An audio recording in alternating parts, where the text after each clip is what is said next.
Ahorita nos vamos para el segundo punto, que es el segundo punto del documento equivalente electrónico. Este documento equivalente electrónico es, lógicamente, va a entrar a partir del 1 de julio. Ya todos los documentos van a ser electrónicos, ¿sí? Y entonces ahí sí, digamos, cuando sea todo electrónico, tenemos que tener la conciencia o ser conscientes de que toda la información la va a tener la DIAN. Si antes, hasta el día de hoy, tenía información a través de la información exógena, que es el reporte que hacen todas las empresas a la DIAN de todas sus transacciones, ahora, después de entrada en vigencia todos los documentos electrónicos, pues ahí sí que la DIAN va a quedar, digamos, que con un 80, un 90% de información en su base de datos, ¿sí? Y ya no vamos a poder hacer lo que comúnmente hacían muchas personas y decir, bueno, ¿cuánto me da de impuesto? ¿Sí? De renta. Me dice, no, tanto.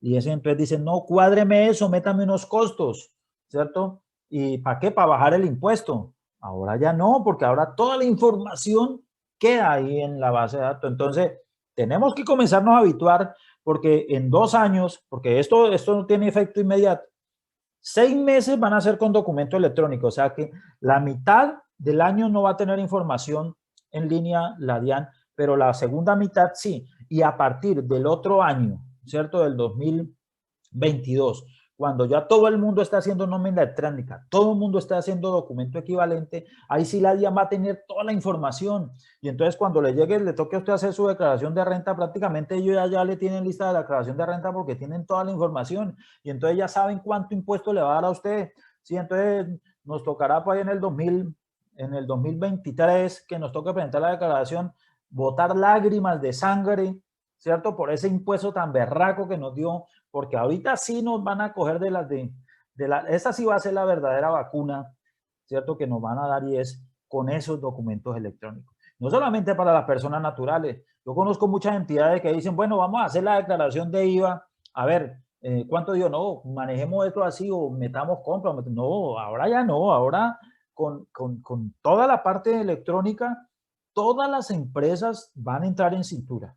¿Por qué? Porque toda la información la va a tener la DIAN. Entonces eso va a exigir que nosotros, ya sea empresa pequeña o un negocio pequeño, un negocio grande, tiene que organizarse o si no, se acordarán de mí, tendrán que llorar lágrimas de sangre, ¿cierto? Entonces comencemos con el documento electrónico, documento equivalente electrónico. El documento equivalente electrónico, pues es un documento que podrá comprender todos los documentos equivalentes en materia tributaria. Más adelante vamos a mirar en detalle cuáles son esos documentos equivalentes. ¿Qué significa un documento equivalente? Un documento equivalente significa que la persona está obligada a facturar, ¿cierto? Pero le permite otra alternativa diferente a emitir la factura, ¿cierto? Como es, y ese documento que le permite reemplazar la factura, pues lo llamamos como documento equivalente, que en este momento son 13, ¿cierto? Pero ahora, a partir del 1 de julio, debe ser electrónico. Y son todos esos documentos que podrán comprender los documentos equivalentes en materia tributaria. Como lo dije yo, van a comenzar a operar a partir del 1 de julio del 2021. O sea, en este momento existen los documentos equivalentes, pero son en papel y son válidos, ¿cierto? Algunos, como por ejemplo el tiquete post es válido, pero no sirve para tomar costo y deducción. O sea, ¿para qué sirve? Pues solamente para las personas que no tienen que no son declarantes y no tienen que sustentar nada ante la DIAN. Pero ahí vamos a quedar muchísimos donde sí nos toca validar la información ante la DIAN y entonces ahí sí tendremos que organizar, ¿cierto? Entonces, los sistemas, entonces en este momento, ¿cómo está después de emitido ese documento electrónico a partir del 1 de julio? ¿Cómo queda el sistema, los sistemas de facturación? Entonces queda factura electrónica de venta con validación previa. que esa es digamos, el documento reina, ¿cierto? La factura electrónica de venta. Puede emitirse la factura de talonario o papel, ¿cierto? Y ustedes saben, ¿cierto? Y ustedes saben que esa factura de talonario o papel es cuando tiene inconvenientes tecnológicos, ya sea la DIAN o usted como empresa, y que es de manera transitoria, pero tiene que después validarse. Y existen los documentos equivalentes, ¿cierto? Que más adelante los vamos a ver y que a partir del 1 de julio, pues serán todos electrónicos. Ahora, a partir del año 2021 se acepta el 20%, ¿cierto? El 20% de sus costos de deducciones sin factura electrónica, ¿sí? O sea que usted puede tener documentos equivalentes o puede tener facturas en papel, ¿cierto? Pero pues de todas maneras esas van a contar como electrónicas cuando se valide, ¿cierto? Entonces solamente el 20% como documentos equivalentes, ¿sí? O sea, que el 80% tiene que estar soportado con factura electrónica. Y uno dice, pero bueno, ¿y ese 20%?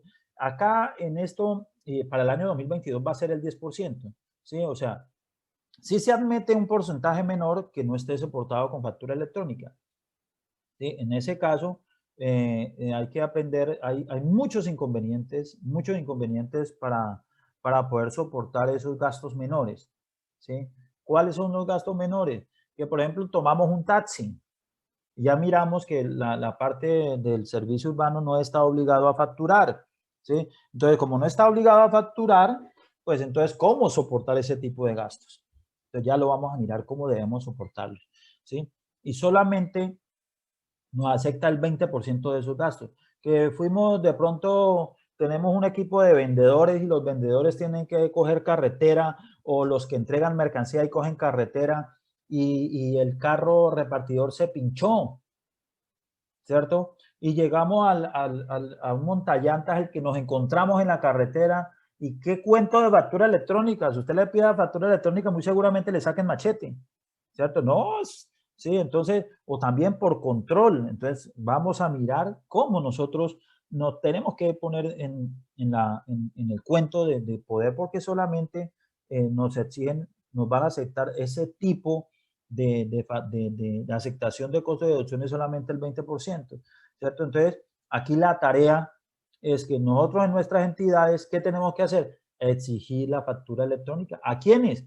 Pues a los que están obligados a facturar electrónicamente, porque los que no están obligados, nosotros no les podemos exigir la factura electrónica, ¿cierto? Entonces, más adelante vamos a aprender el cómo podemos soportar este tipo de gastos, ¿cierto? Documentos equivalentes. Entonces aquí llegamos. He hablado de cuáles son y cuáles no. Vamos a decir cuáles son los documentos equivalentes. O sea, que la persona está obligada a facturar electrónicamente, pero que la norma le dice, bueno, si usted no quiere facturar electrónicamente, usted puede emitir este documento electrónico y la DIAN se lo vale. ¿Sí? Y la DIAN se lo vale. El problema de eso es que si usted está obligado a facturar electrónicamente y el cliente le exige la factura electrónica, usted está en la obligación de emitirle la factura, ¿cierto? ¿Por qué? Por el porcentaje que mirábamos. Si usted tiene ese documento equivalente, pues no tiene factura electrónica y solamente va a tener el 20%. Un ejemplo, usted se fue para Home Center a comprar lo que necesite para la empresa, de aseo, de lo que sea. Home Center le emite un tiquete. Ese tiquete es el primero que tenemos aquí, tiquete POS. La resolución 42 del 2020 dijo, hasta el 1 de noviembre, hasta el 1 de noviembre, aquí está, mire, hasta el 1 de noviembre es válido ese tiquete POS para usted poder tomar eso como un gasto, como un costo de deducción, ¿cierto? Y usted dice, pero mire que es que el tiquete ahí dice toda la información, hasta está nombre suyo, todo, pero es tiquete POS. Pero la norma dijo, no, ese tiquete POS le sirve a la empresa que vende como soporte de su venta, pero a usted como comprador no le sirve para tomar costos deducciones e impuestos descontables. Vamos a decir que usted tiene una ferretería y usted tiene unos descuentos especiales allá por ser cliente constructor y entonces le dieron un precio especial o por volumen y vino y compró y ahí estaba el IVA y usted va a coger ese IVA y lo va a descontar con tiquete post. No, señor, no le sirve porque para usted no le sirve como soporte fiscal, ¿cierto? O, por ejemplo, que compraron lo que sea, ¿cierto? Artículos de aseo. Usted va a llevar eso a su declaración de renta como tiquete post. No se sirve. ¿Por qué? Porque la norma dijo que hasta el 1 de noviembre tenía validez fiscal para el adquirente. Porque para quien vende sí sirve como soporte de venta, ¿cierto? Entonces, ¿qué tiene que hacer usted? Pues exigirle a Home Center que le dé la factura electrónica para usted, eso que compró, si lo pueda meter como un gasto o si tiene IVA, que lo descuente en su declaración de IVA, ¿cierto? Entonces, lógicamente, eso es importantísimo. Todavía, eso es desde el 1 de enero y nosotros en nuestra empresa todavía decimos, esto no sirve, esto no, por favor, no acepten esto. Miren, y siguen llegando y siguen llegando.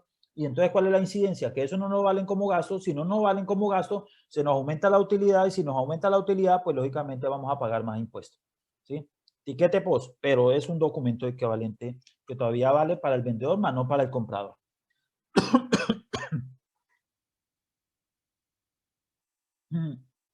La boleta de ingreso a cine. Es un documento equivalente, ¿cierto? Ahora, pues uno dice, bueno, es solamente como por mencionarlo, pero uno dice, bueno, ¿y es que qué tiene que ver una empresa con una boleta de ingreso a cine?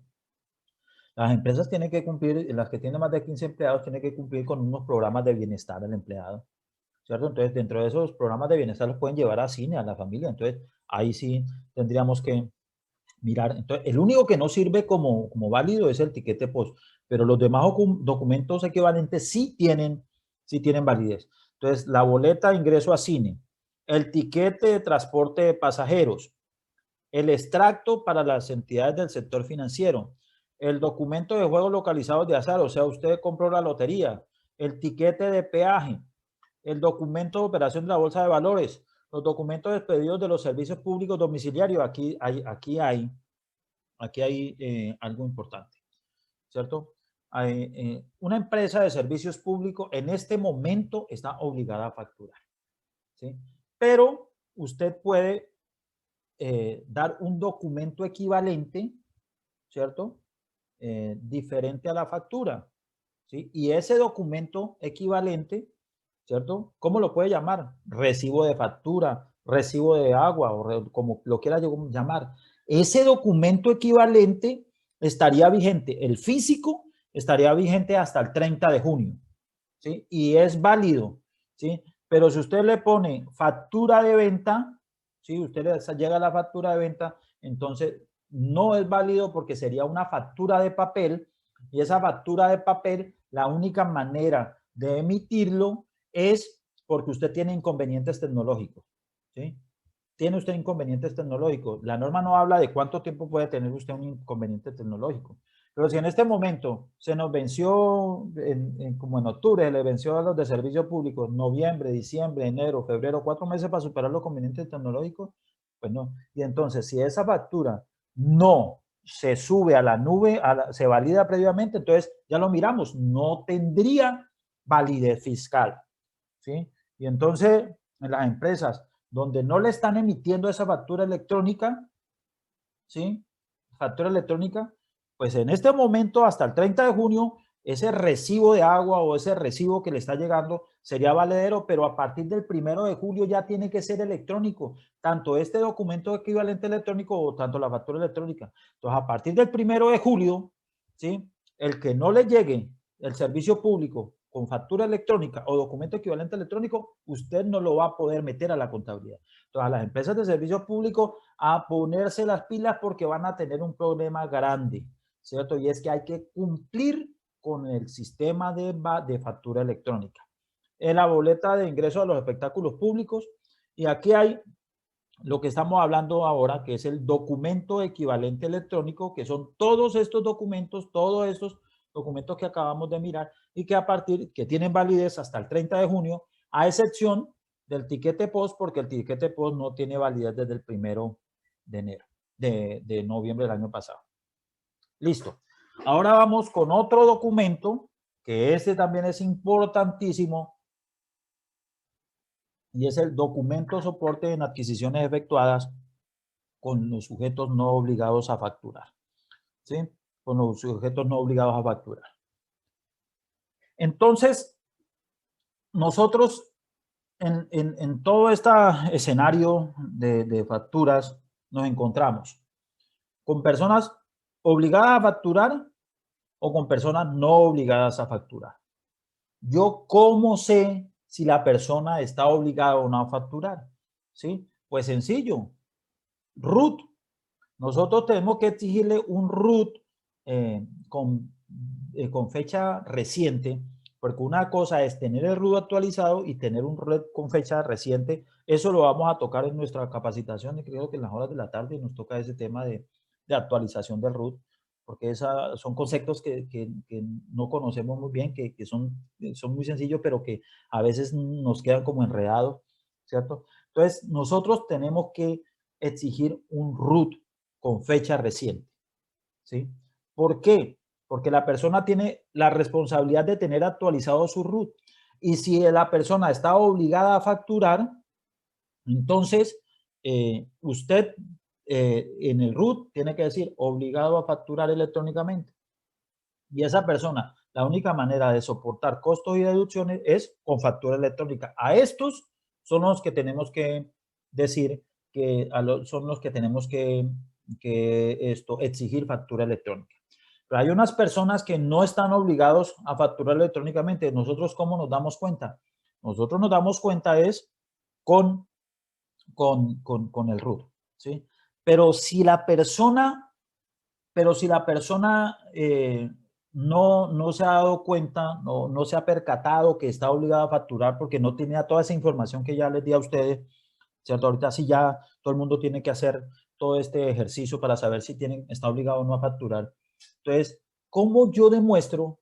Y este caso me pasó en una empresa, ¿cierto? Donde nomás con las puras compras que le hacíamos a esta persona, era un proveedor importante, nomás con esas puras compras superaba los 3.500 VT, porque lo que él nos vendía eran bienes excluidos, ¿cierto? Entonces, y ese tope lo cumplió como en octubre, y él siguió con su mismo RUT sin la obligación de facturar, y nos quedó octubre, noviembre, diciembre sin factura electrónica.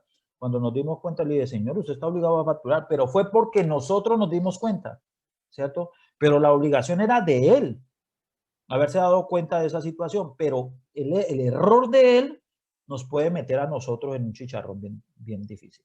Entonces, yo lo que recomiendo a las empresas es que si la persona que no está obligada a facturar, porque en su RUT dice que no está obligado a facturar, también nos entregue un documento certificándonos que no está obligado a facturar. Y ese documento tiene fecha, ¿sí? Entonces, ¿para qué? Para que la DIAN en un dice, no, pero este señor te está obligado a facturar. Le dije, mire, a mí me certificó no estaba obligado a facturar y como tal yo procedí, ¿cierto? ¿Para qué? Para salvarnos, para salvaguardar de que no está obligado a facturar. Porque, por ejemplo, ¿cómo demostramos también que él nos entregó el RUT? Entonces yo le dije, no, pues es que ese RUT está con fecha de hace 2 meses, es fecha reciente, sí, 2 meses puede ser fecha reciente, no podemos establecer. Pero si usted me va a facturar, me va a cobrar un servicio y dice que no está obligado a facturar, me certifica el día de hoy que no está obligado a facturar y ya con eso ya yo salvaguardo la responsabilidad de nuestra empresa. Ahora, a estas personas que no están obligadas a facturar, ¿sí? Que no están obligadas a facturar, nosotros debemos hacer un documento que se llama documento soporte en adquisiciones efectuadas a no obligados a facturar, ¿sí? Ese documento soporte nosotros mismos lo diseñamos, ¿cierto? Necesita una numeración consecutiva, o sea, un sistema que le vaya dando usted una numeración y debe ser autorizado por la DIAN. O sea, que usted tiene que meterse allá y sacar una resolución de la DIAN donde lo autoriza a esa numeración, al igual que la factura electrónica. Ese documento pues tiene que tener la fecha, los datos del vendedor, como también los datos del comprador, la descripción del bien o servicio, ¿cierto? El valor, ¿sí? Y inicialmente nos decía que si es facturador electrónico, este documento se debía generar electrónicamente. Y entonces ahora con las nuevas resoluciones ya aclararon, este documento soporte, ¿cómo se llama? Documento soporte electrónico. Cuando hablemos de documento soporte electrónico, significa es el documento en el cual nosotros soportamos, digamos, las transacciones con aquellas personas no obligadas a facturar, ¿cierto? No obligadas a facturar. Y lógicamente, pues ese documento, pues nosotros lo hacemos y tiene que estar autorizado por la DIAN y que a partir de 1 de julio también va a ser electrónico, ¿sí?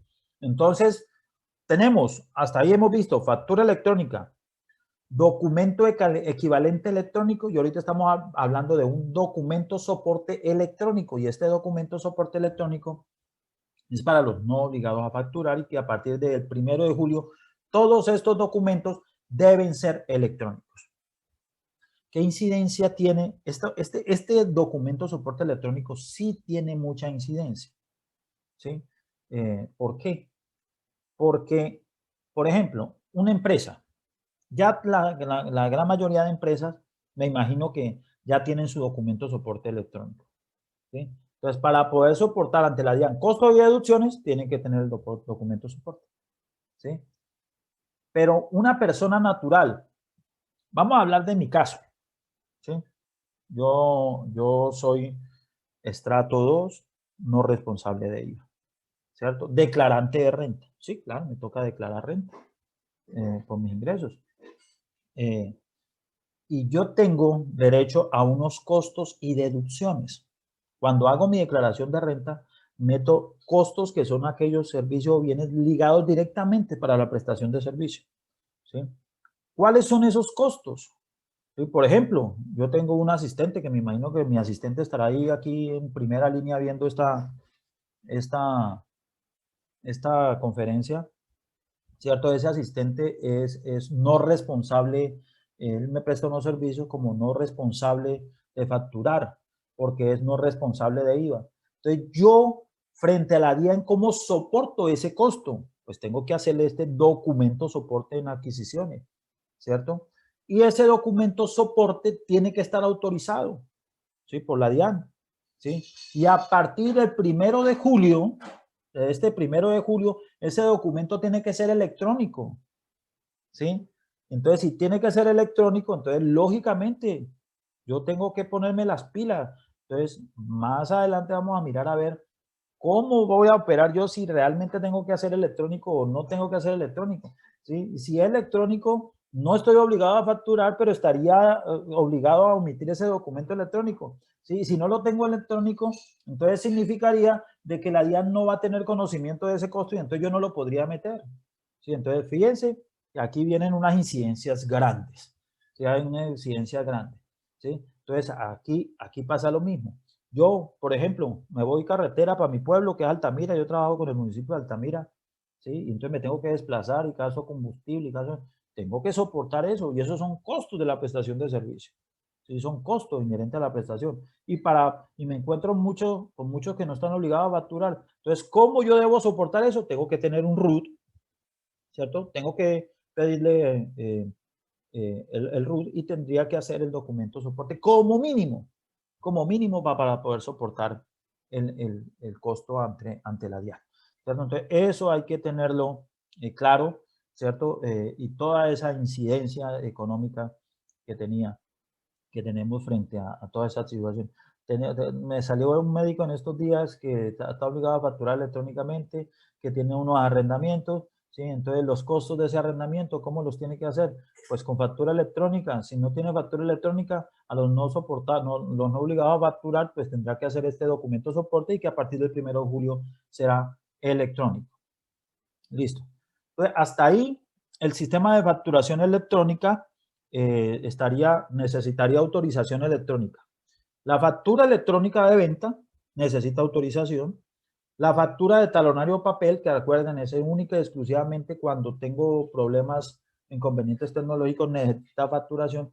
Eso de la factura contingente, eso ya no existe, ¿cierto? Los documentos equivalentes también necesitan autorización, ¿sí? Que van a ser electrónicos, y el documento soporte también. Estas son las 4 formas y más adelante pues vamos a retomar el tema del documento de la nómina o documento soporte de pago de la nómina electrónica, que es el siguiente tema y que creo que